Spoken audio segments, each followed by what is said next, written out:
Dear friends, Happy New Year. Welcome in 2021. I know it's the 9th of January, but I think it still bears that I share with you some of my thoughts about what the year 2021 may mean for many of us when I look at it from the point of view of numerology and astrology.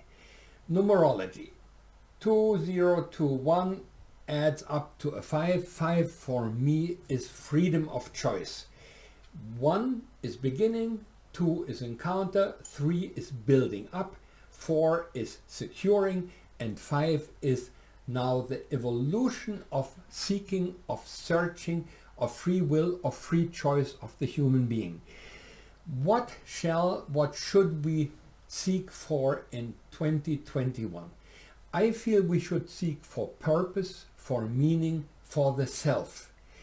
Who am I really?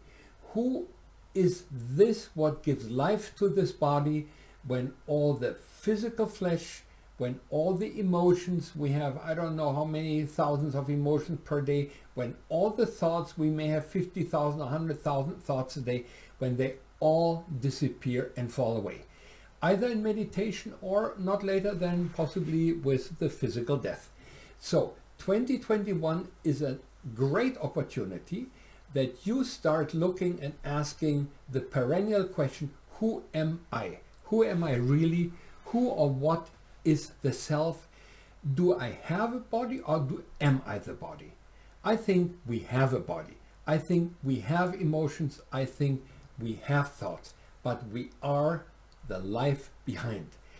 Now, if you want to find out what the numerological number for your personal year is, you go like that. You add 2021 from 2021 and the day of your birth and the month of your birth.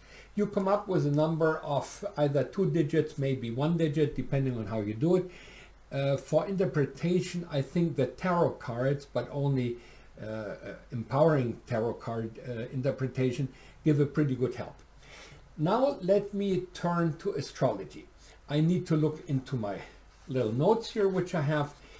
There are, in the beginning of January, for the United States of America, 2 important dates. The 17th of January, square Jupiter in Aquarius to Uranus in Taurus, and 20th of January, conjunct Mars with Uranus in Taurus, which means I think there will be more clashes. There will be surprising developments around or just before the intronization, so to speak, of Mr. Biden as new president. I think there will be quite some havoc. Whether it's just in the United States or worldwide, I don't know. I didn't go so much into it. But the most important transit in 2021 is something else. It is, and I need to look on it, it is the big square between Saturn in Aquarius to Uranus in Taurus, and it happens 3 times. It happens first on the 17th of February, but obviously it's always a few days, maybe a week before and afterwards valid too. It happens the second time 14th of June, and the last time it happens on the 24th of December. Now, I looked into my book Transits in the Horoscope, which I wrote 8 years ago, and I can show you 2 things which I wrote at that time, and I'm reading from that so you don't think that I'm making it up. Saturn to Uranus means limited freedom. Limited freedom. One is challenged to make the best of what happens and to mobilize all reserves. And it says Uranus to Saturn, between the will to reform and the attitude or the custom to stubbornly stay where you are. This big square, which happens approximately every 20 years only, between Uranus to Saturn to Uranus rather, the one always called the faster first, that is something which will actually be with us the whole year. It has to do with the corona the corona pandemic, which is actually just hysteria, I think, because strange enough in Austria, for example, in all of 2020, we did not have one single registered case of influenza or flu, but only corona.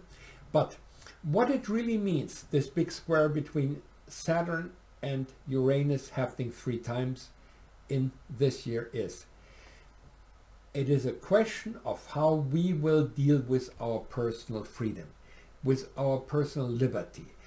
Will we, on an individual basis, I'm not calling up for any violent stuff, don't get me wrong, will we, on our personal development, put more emphasis on our personal unfolding, on our personal evolution, on our liberty, on our freedom, on reform, on welcoming the new, or will we be like the rabbit in front of the snake of the states and all these crazy politicians, be full of fright and terror?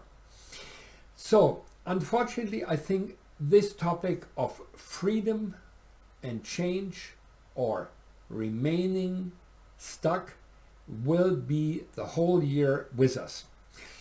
I wish every one of you, and myself too, of course, that we may use this challenging year to find more purpose, more meaning, more sense, a deeper or higher self. I hope that we all find out who we really are. I wish you all possible blessings and say thank you very much for your attention.